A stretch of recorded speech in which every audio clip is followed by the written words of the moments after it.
مسلمان اپنی الگ مملکت کے لیے جو بھی طریقہ اپنانا چاہیں وہ اپنائیں، یہ قائد اعظم نے دو قومی نظریے کے حوالے سے فرمایا تھا۔ ٹھیک ہے، یہ بہت اہم ہے، پیپر میں سوال آتا رہتا ہے الگ سے بھی کہ قائد اعظم محمد علی جناح نے قومیت کی تعریف کیا کی تھی، تو آپ نے یہ یاد رکھنا ہے یہاں سے لے کر یہاں تک۔ ٹھیک ہے، یہ صفحہ نمبر 14۔ اب ہم دیکھتے ہیں ہمارا اگلا پوائنٹ کیا ہے۔ اگلا پوائنٹ ہمارا قرارداد لاہور 23 مارچ 1940 کے متعلق ہے۔ پاکستان کی تاریخ میں اور تحریک پاکستان میں قرارداد لاہور 23 مارچ بہت اہم مقام حاصل رکھتی ہے اور اس کو اہم سنگ میل کی حیثیت حاصل ہے کہ اسی کی وجہ سے ہی آگے پاکستان حاصل کرنے میں آسانی ہوئی، اور اس قرارداد کے 7 سال بعد ہی ہمارا الگ وطن پاکستان ہمیں مل گیا تھا۔ قرارداد لاہور جو ہے وہ مسلم لیگ کے سالانہ اجلاس میں بچوں 1940 میں منعقد ہوئی تھی۔ ٹھیک ہے، یہ AK فضل حق جو کہ تحریک پاکستان کے لیڈر تھے، عبدالقسیم، انہوں نے جو ہے پیش کی تھی، اور صدارت کا جو خطبہ ہے وہ قائد اعظم نے دیا تھا۔ آپ نے کیا فرمایا تھا اس میں بھی نظریہ پاکستان کے حوالے سے کہ ہندو اور مسلمان جو ہیں دو الگ مذاہب سے تعلق رکھتے ہیں اور بالکل مختلف عقائد پر ہیں۔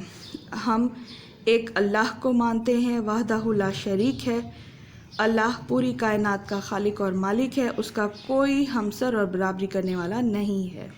ٹھیک ہے، جبکہ ہندو جو ہیں ان کے مذہب میں ان کا ایک نہیں بہت ڈھیر سارے ان کے نعوذ باللہ بھگوان ہیں، بت ہیں، اور وہ مختلف چیزوں کی پوجا کرتے ہیں۔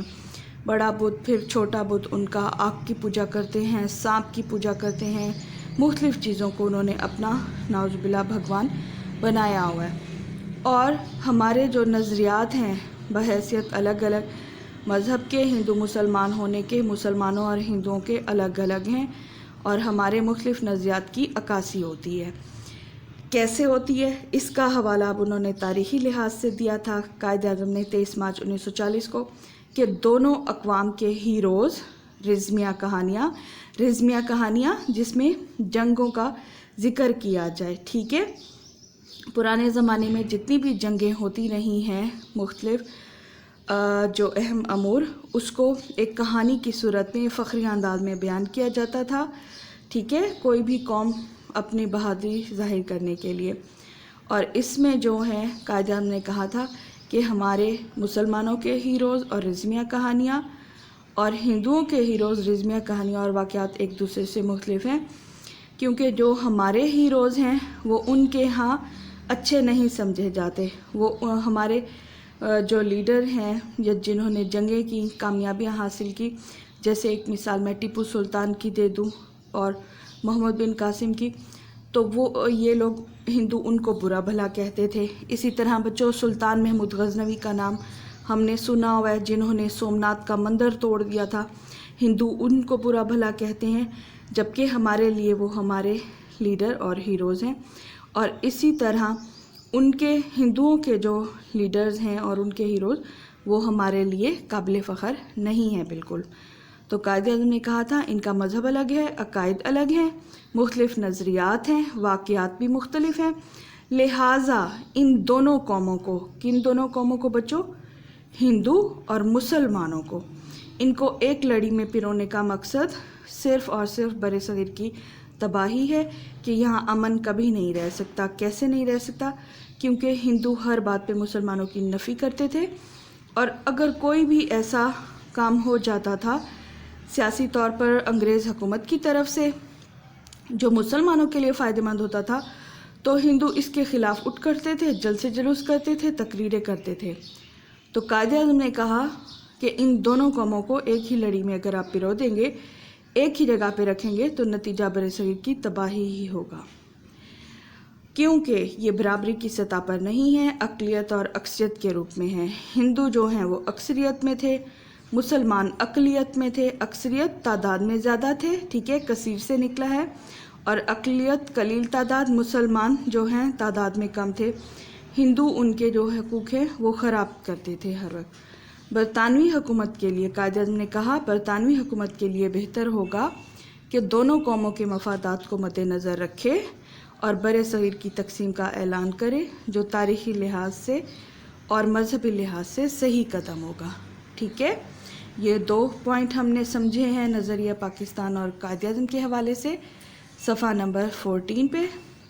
اب جو ہے آگے میں آپ کو دوسرے لیکچر میں سمجھاتی ہوں۔ جی بچوں، ابھی جو ہے ہم نے اپنے پہلے لیکچر میں جو ہے آپ کا مطالعہ پاکستان کا پہلا سبق، ٹھیک ہے، پاکستان کی نظریاتی اساس، اس میں شامل ہمارا آج کا آخری جو ہے ٹاپک نظریہ پاکستان اور قائد اعظم، وہ پڑھا۔ آپ کی کتاب کے صفحہ نمبر 14 پر ہے یہ، شاباش، اس کو اوپن کر لیں جلدی سے۔ ٹھیک ہے، ہم نے قائد اعظم کی جو ہے قومیت کے حوالے سے تعریف وہ پڑھی ابھی، پھر ہم نے یہ دیکھا کہ قرارداد لاہور 23 مارچ 1940 میں قائد اعظم نے کیا فرمایا تھا۔ اب ہم یہ دیکھیں گے کہ 29 دسمبر 1940 کو جب احمد آباد میں آپ نے خطاب کیا تھا، ٹھیک ہے، جلسے سے، تو آپ نے تب کیا فرمایا تھا۔ ٹھیک ہے بچوں، آپ نے اس موقع پہ کہا تھا کہ پاکستان جو ہے وہ صدیوں سے موجود رہا ہے۔ اب اس چیز میں وہ ہندوستان کے جغرافیائی حالات، ہندوستان کے حوالے سے بات کر رہے تھے کہ پاکستان اس علاقے میں صدیوں سے موجود رہا ہے۔ کیسے؟ کیونکہ شمال مغرب جو ہے علاقہ وہ مسلمانوں کا وطن رہا ہے ہندوستان میں۔ شمال مغرب وہی علاقہ ہے جہاں اب ہمارے پاکستان کے اکثریت کے صوبے ہیں۔ ٹھیک ہے، ان علاقوں میں مسلمانوں کی آزاد ریاستیں قائم ہونی چاہیے، یہ قائد اعظم نے مطالبہ کیا تھا 29 دسمبر 1940 کو خطاب کرتے ہوئے۔ مسلمانوں کی آزاد ریاستیں قائم ہونی چاہیے تاکہ وہ اسلامی شریعت کے مطابق اپنی زندگی گزار سکیں۔ ٹھیک ہے، یہ آپ مارک کر لیں۔ اس کے بعد اگلا پوائنٹ ہم دیکھتے ہیں کہ پاکستان جب بن گیا تھا، قیام پاکستان کے موقع پر آپ نے کیا فرمایا تھا۔ ٹھیک ہے، یہ آپ نے بنگلہ دیش میں آپ جب دورے پر گئے تھے تو خطاب کرتے ہوئے فرمایا تھا عوام سے، لوگوں سے، کہ ہمیں اب پنجابی، سندھی، بلوچی اور پٹھان کے جھگڑوں سے بالاتر ہو کر سوچنا چاہیے کہ ہمیں آپس میں صوبائی تعصب اور علاقے کے تعصب سے اور زبان سے ہٹ کر سوچنا چاہیے۔ کیا سوچنا چاہیے؟ کہ ہم کیا ہیں؟ ہم صرف اور صرف پاکستانی ہیں۔ ٹھیک ہے، یہ آپ نے فرمایا، اور مزید آپ نے کہا اب ہمارا فرض ہے کہ ہم پاکستانی بن کر زندگی گزاریں، اور ساتھ ہی ساتھ آپ نے اس موقع پر پاکستان بننے کے بعد جو خطاب فرمایا تھا، آپ نے کہا تھا کہ اقلیتوں کو مکمل تحفظ دیا جائے گا اور انہیں برابری کے حقوق دینے کا اعلان کیا تھا کہ وہ پاکستان کے آزاد شہری رہیں گے اور اپنی مذہب کے مطابق زندگی گزاریں گے۔ ٹھیک ہے، کیونکہ یہی اسلام کی بنیادی تعلیم ہے۔ پھر آپ اگلا پوائنٹ دیکھیں، 11 اکتوبر 1947 کو حکومت پاکستان کے افسران سے خطاب کرتے ہوئے آپ نے کہا تھا کہ ہمارا نصب العین یہ ہے کہ ہم ایسی مملکت تخلیق کریں جہاں ہم آزاد انسانوں کی طرح رہ سکیں، ٹھیک ہے، اپنے مذہب اسلام کے مطابق، جو ہماری تہذیب اور تمدن کی روشنی میں پھلے پھولے اور جہاں اسلام کے معاشرتی انصاف کے اصولوں کو ابھارنے کا موقع ملے۔ ٹھیک ہے، آپ اس کو مارک کر لیں بچوں، یہ آپ کی کتاب کے صفحہ نمبر 15 پر ہے۔ اور آخری اور اہم پوائنٹ دیکھیں جو قائد اعظم نے 1 جولائی 1948 کو اسٹیٹ بینک کا افتتاح کرتے ہوئے فرمایا تھا، ٹھیک ہے، یہ آپ اس کو مارک کر لیں۔ یہ پیپر میں سوال آتا رہتا ہے کہ قائد اعظم نے اسٹیٹ بینک کا افتتاح کرتے ہوئے کیا فرمایا تھا۔ چلیں اب ہم دیکھتے ہیں، آپ نے کہا تھا کہ مغرب کا جو معاشی نظام ہے وہ کیا کر رہا ہے، انسانیت کے لیے ناقابل حل مسائل پیدا کر رہا ہے، اور یہ ایک ایسا نظام ہے جو لوگوں کے درمیان انصاف قائم کرنے میں ناکام رہا ہے۔ کیسے لوگوں؟ مشرق اور مغرب کے جو عوام ہیں، ٹھیک ہے، حاکم اور محکوم جو ہیں امیر، ان کے اور غریبوں کے درمیان انصاف یعنی برابری قائم کرنے میں ناکام رہا ہے۔ اسی لیے ہمیں کیا کرنا ہوگا بچوں؟ ہمیں دنیا کے سامنے ایک ایسا معاشی نظام پیش کرنا ہوگا جو اسلام کے صحیح تصور مساوات، ٹھیک ہے، مساوات کہتے ہیں برابری کو، ایکویلٹی کو، کہ کوئی فائدہ نہ اٹھائے ناجائز اور کسی کی حق تلفی نہ کی جائے، اور سماجی انصاف کے اصولوں پر سماجی سماج سے نکلا ہے، یعنی معاشرے میں رہتے ہوئے تمام انسان جو ہیں بحیثیت انسان، چاہے وہ مسلمان ہے، غیر مسلم ہے، امیر ہیں، غریب، وہ تمام برابر ہیں اور ان کو ایک ہی حق پر جو ہے معاشی آزادی حاصل ہونی چاہیے۔ یہ دیکھیں، یہ ہمارا آج کا آخری ٹاپک تھا صفحہ نمبر 15 پہ، آپ اس کو مارک کر لیں، شاباش۔ اور یہ صفحہ نمبر 14 پہ ادھر۔ نیکسٹ ویک ہم اپنا اگلا چیپٹر شروع کریں گے۔ آپ کو اس میں جو چیز سمجھ نہ آئے مجھ سے پوچھ لیجئے گا اور اپنا بہت ڈھیر سارا خیال رکھیے گا۔ اللہ حافظ۔